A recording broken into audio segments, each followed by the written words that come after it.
You know, the more I watch this Russia-Ukraine situation unfold, the more I think of something Winston Churchill warned about. He said free nations have a habit of putting their head in the mouth of the tiger and then acting surprised when it bites. And right now, a lot of world leaders are pretending the tiger has suddenly turned vegan, talking about strategic concessions, managed peace, all these polite diplomatic phrases. But here's the truth behind the wording.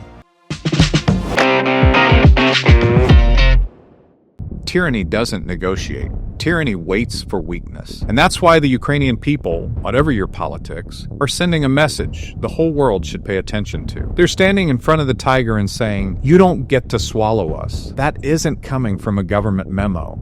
That comes from the belief. It comes from faith. It comes from the conviction that freedom is God-given, not Kremlin-approved. And when you zoom out, this story sounds strangely familiar. Our founding fathers lived this exact struggle. Washington, Adams, Jefferson, they didn't theorize about tyranny. They lived under it. They watched power become abusive. They watched government forget the people it served. And they reached a point where compromise wasn't noble. It was surrender. So they rejected appeasement. And they set a standard the world is still measuring itself against. Now, fast forward to the 20th century and Ronald Reagan picks up the same mantle. When he called the Soviet Union an evil empire, he was criticized as reckless, provocative, even dangerous. But Reagan understood exactly what the founders and Churchill understood. You cannot out-negotiate a worldview that doesn't believe you have the right to exist. The only language tyranny understands is strength, moral strength, national strength, and spiritual strength.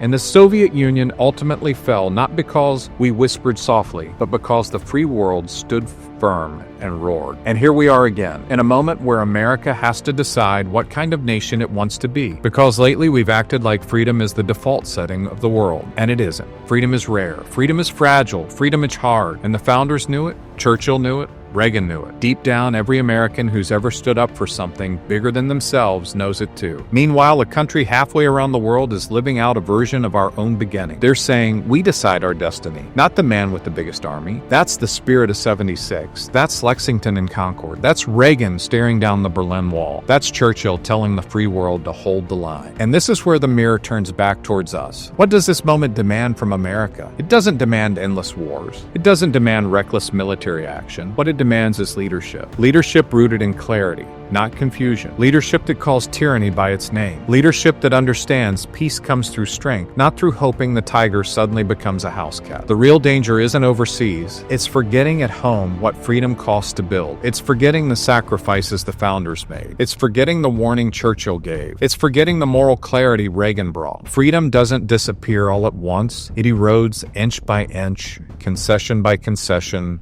silence by silence. So here's the deeper lesson in all of this. Every generation has to choose liberty again. It's not inherited by blood, it's inherited by conviction. The founders chose it. Churchill chose it. Reagan chose it.